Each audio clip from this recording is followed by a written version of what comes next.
We open with the bar a packed success. Unlike later, these are the origins of why the bar is always empty. It's a fairly straightforward setup. The title suggests an obvious premise which is explored through unobvious means. This episode doesn't pick the low-hanging fruit, but reaches for senses of depravity and collegial family unit as the gang become entangled in a soap opera of school kids' lives. It lays out some distant trajectory for the softer, family-like gang we'll see in Series 8 and onwards.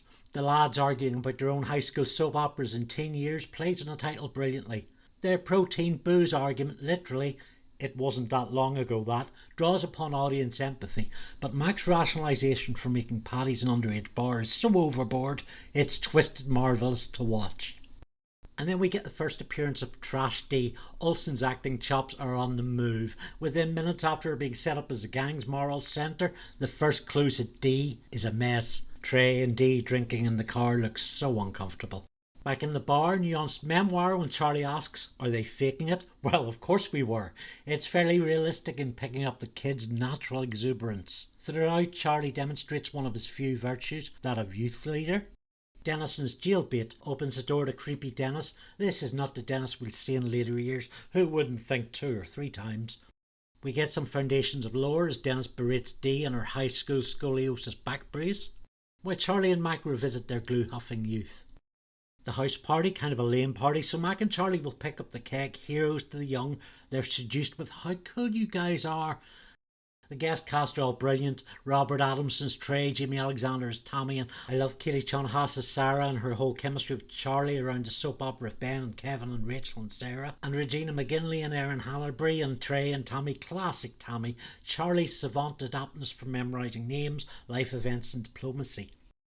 Mac sucks at the Red Cup game, dominating the young people, wearing out his welcome, drawing contempt in a situation where they're open to liking him, and Mac and Charlie waking up on the floor. This episode is such universal reach.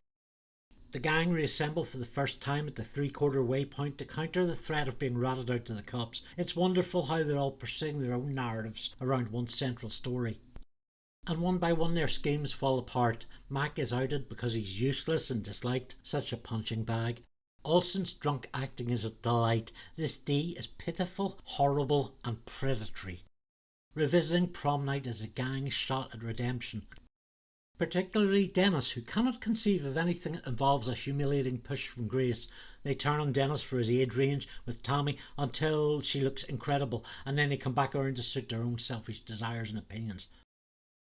Tammy and Trey get back together and the gang get dumped, except for Charlie, who's a good high school pal, giving the girl away. Then he just chills and enjoys his dances like some dreamer.